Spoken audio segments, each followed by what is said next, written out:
Hello friends, नमस्ते। मेरा नाम राजेश पबर है और मेरे सहयोगी एस्ट्रो कुलमन जी हम दोनों मिलकर ये चैनल रन करते हैं। तो आपकी सपोर्ट के लिए बहुत बहुत धन्यवाद।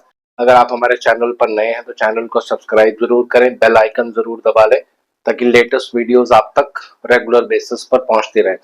बहुत सारी वीडियोस अभी मैंने भृगुनंदी नाड़ी के ऊपर बनाई है। जो लोग भृगुनंदी नाड़ी सीखना चाहते हैं तो हमसे कनेक्ट भी कर सकते हैं। बहुत जल्दी हमारा कोर्स शुरू होने जा रहा है।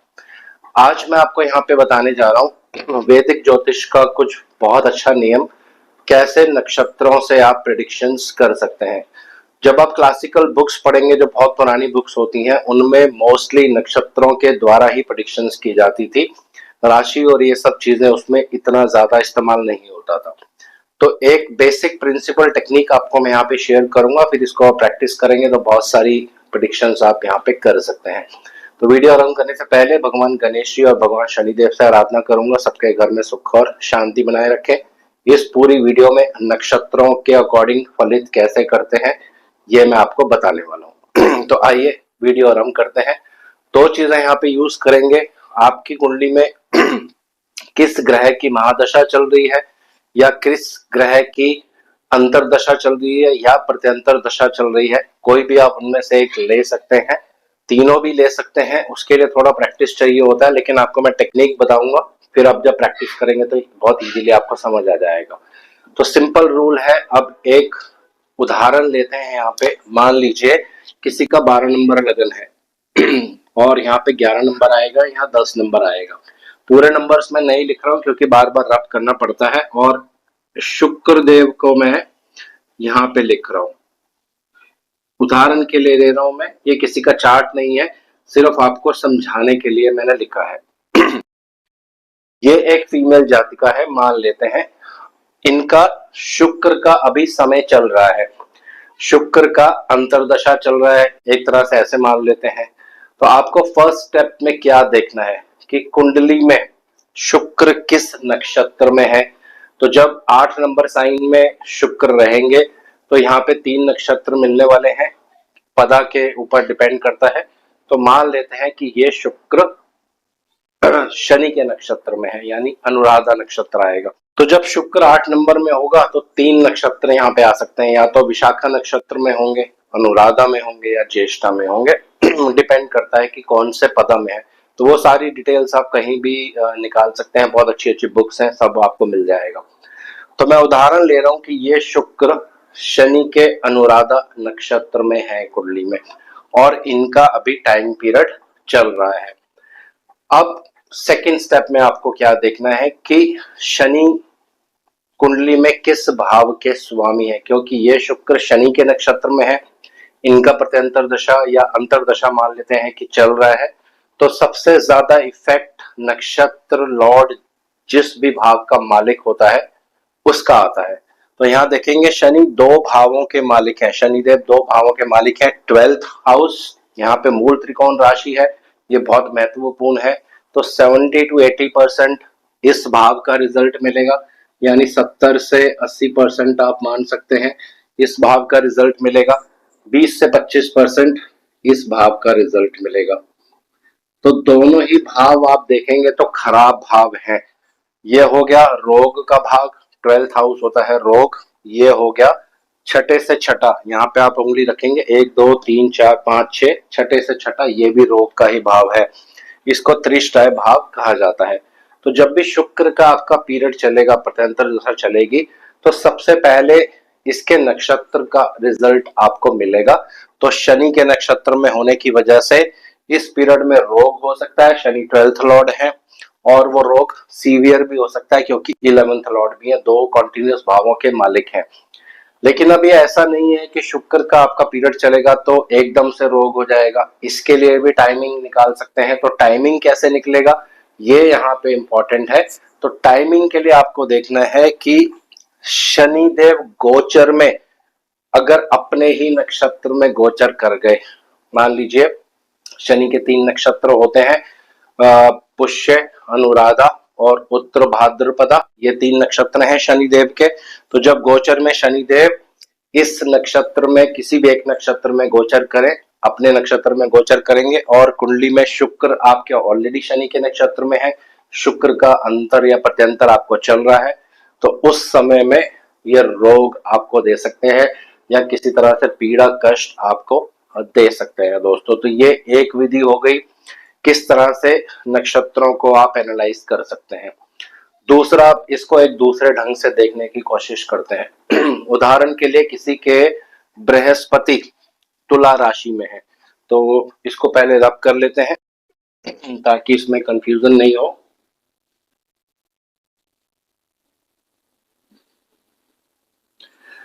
कहीं भी बृहस्पति लिख लेते हैं। मान लीजिए किसी के जुपिटर या कुंडली में बृहस्पति तुला राशि में है और ये विशाखा नक्षत्र में है। विशाखा नक्षत्र ही आएगा यहाँ पे या डिपेंड करता है कि कौन से पदा में है। तो मैं उदाहरण ले रहा हूँ कि ये विशाखा नक्षत्र में ही है जो कि गुरु का ही नक्षत्र होता है। अब यहाँ पे दो चीजें और यहाँ पे मैं ऐड ऑन कर रहा हूँ, जो यहाँ पे मैंने ऐड ऑन नहीं किया था। यहाँ पे मैंने एक सिंपल विधि आपको बताई थी, यहाँ पे अब मैं भाव भी साथ में जोड़ूंगा, उसका भी रिजल्ट यहाँ पे मिलता है। तो ये गुरु तीसरे भाव में बैठे हैं। तीसरे भाव में जब गुरु बैठते हैं तो जीवन में कुछ नई अचीवमेंट, कुछ नया आपको मिलने वाला है। लेकिन ये कब मिलेगा ये डिपेंड करता है कि नक्षत्र लॉर्ड कौन है। तो यहाँ पे अगर गुरु विशाखा नक्षत्र में है तो उनका अपना ही नक्षत्र हो जाएगा। तो जिस समय ट्रांजिट के गुरु विशाखा नक्षत्र में गोचर करेंगे और आपकी बृहस्पति की अंतरदशा चल रही होगी, उसी पीरियड में आपको जीवन में कुछ नई अपॉर्चुनिटी मिलेगी। जॉब मिल सकती है, चेंज ऑफ प्लेस हो सकता है, क्योंकि third house change of place भी करवाता है। तो ये बहुत ही अच्छी एक विधि है। हर नक्षत्र, हर दशा लॉर्ड का नक्षत्र आप देखो या प्रत्यंतर दशा लॉर्ड का नक्षत्र देखो या अंतर दशा लॉर्ड का नक्षत्र देखो, वो कहाँ बैठे हैं कुंडली में, कितना उनमें पॉजिटिव इम्पैक्ट है, कितना उनमें नेगेटिव इम्पैक्ट है। इसको एक और तरीके से भी समझने की कोशिश करते हैं, इसी पे दोबारा वापस आते हैं। इसको तीसरा नियम से मैं आपको बताने जा रहा हूँ। शुक्र शनि के नक्षत्र में है, शनि 12th लॉर्ड है उदाहरण के लिए। तो आपको देखना है कि नक्षत्र लॉर्ड कुंडली में कहाँ बैठे हैं। तो एक उदाहरण मैं ले लेता हूं। मान लीजिए ये नक्षत्र लॉर्ड शनि कुंडली में मंगल देव के साथ बैठे हैं।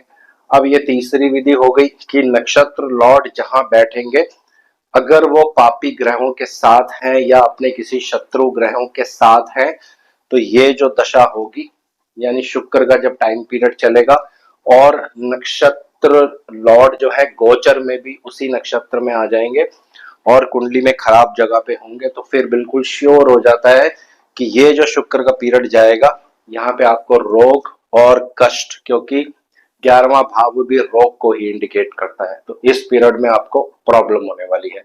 इस तरह से हर जगह पे आप इसको अप्लाई कर सकते हैं।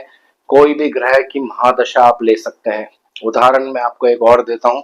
मान लीजिए मैं अपनी कुंडली की बात करता हूँ। मेरी कुंडली में शनि जो है मेष राशि में है, शनि नीच के हैं मेरी कुंडली में। अभी एट प्रेजेंट मेरे को शनि देव की महादशा 2010 से चल रही है। एक सिंपल नियम है। तो पहला स्टेप मुझे क्या देखना है कि शनि देव किस नक्षत्र में है, उसके स्वामी कुंडली में कहाँ बैठे हैं, अच्छी पोजीशन पर है या खराब पोजीशन पर है, ये डिपेंड करेगा। फिर शनि की महादशा अच्छी जाएगी या शनिदेव की महादशा आपको तंग करने वाली है। नक्षत्रों का बहुत बड़ा रोल होता है प्रेडिक्शंस में, हालांकि और भी इसमें चीजें ऐड होंगी, लेकिन ये एक बहुत ही इंपॉर्टेंट फैक्टर है। तो मेरे शनि जो है ये भरणी नक्षत्र में है, तो भरणी नक्षत्र के स्वामी शुक्रदेव है। तो उदाहरण ले लेते हैं समझने के लिए। मेरे जो शुक्रदेव हैं कुंडली में ये 10वें भाव में है। तो जब भी शनि देव की महादशा चलेगी, इस भाव का सबसे ज्यादा रिजल्ट मिलने वाला है। शुक्र यहाँ पे एक अच्छी पोजीशन पर है, 10वें घर में बैठे हैं, अपनी ही राशि में बैठे हैं। और इसको और फाइनल ट्यूनिंग करने के लिए आप क्या कर सकते हैं, नवमांश में चेक कर सकते हैं कि शुक्र देव की क्या पोजीशन है। अगर नवमांश में भी शुक्र देव अच्छी पोजीशन में होंगे या एक अच्छी भाव में बैठे होंगे, तो फिर कहना ही क्या है, ये शनि की दशा कंपैरेटिवली बहुत अच्छी जाएगी। जो शनिदेव यहाँ पे नीच के हैं, ये इसका रिजल्ट ना देकर ये 10वें भाव का यानी कर्म को बढ़ाएंगे, काम बढ़ाएंगे, आपको रेगुलर बेसिस पर काम मिलता रहेगा। वो इसलिए क्योंकि नक्षत्र के जो स्वामी है वो एक अच्छी पोजीशंस पर बैठे हैं कुंडली में भी और नवमांश कुंडली में भी। लेकिन अगर यही उल्टा हो जाए, यही शुक्रदेव नीच के हो जाते कुंडली में, खराब जगह पे बैठ जाते, राहु केतु एक्सिस में आ जाते या केतु के साथ आ जाते, तो फिर शनि देव की महादशा तंग करने वाली दशा बन जाती है दोस्तों। तो ये चीज आपको हमेशा ध्यान रखनी है। जिस भी ग्रह की महादशा चल रही हो, पहला स्टेप आप ये देखिए कि उसके नक्षत्र के स्वामी कौन है और वो नक्षत्र के स्वामी कुंडली में कहाँ बैठे हैं। अच्छी पोजीशंस पर है, कोई राजयोग बना रहे हैं, तो फिर वो महादशा आपकी अच्छी जाएगी, कंपैरेटिवली अच्छी जाएगी। बीच बीच में डिफिकल्टीज आएंगी क्योंकि अंतर प्रत्यंतर भी साथ में चलेंगे, लेकिन ओवरऑल जब महादशा के नक्षत्र लॉर्ड एक अच्छी जगह पे होते हैं तो वो दशा अच्छी ही जाती है दोस्तों, उसमें ज्यादा कोई प्रॉब्लम नहीं आता है। लेकिन एक खराब जगह पे बैठे होंगे तो फिर बहुत ज्यादा प्रॉब्लम क्रिएट करते हैं।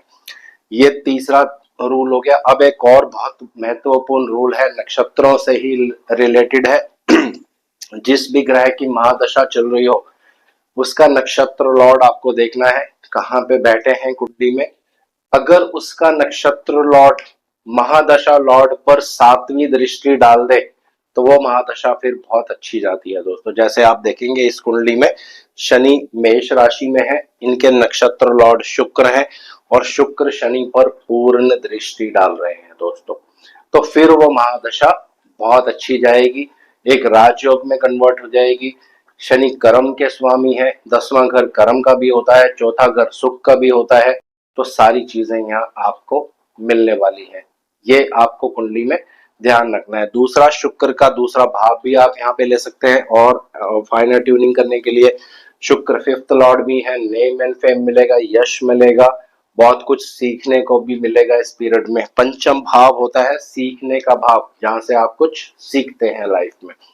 तो ये डिपेंड करता है, या आपका भाग्य है या आपका कर्म है, किस ग्रह की महादशा आपकी चल रही है, उसके नक्षत्र लॉर्ड कहाँ पे है। बहुत पीड़ा में है तो प्रॉब्लम होगा, कम पीड़ा में है तो कम प्रॉब्लम होगा, एक अच्छी जगह पे है तो अच्छे रिजल्ट्स आपको उस दशा और अंतरदशा प्रत्यंतर दशा में मिलने वाले हैं दोस्तों। तो आज इस वीडियो को यही विराम दे रहा हूँ। आशा करता हूँ सब कुशल मंगल होंगे। भगवान शनि देव से आराधना करूंगा सबके घर में सुख और शांति बनाए रखें। जय शनि देव।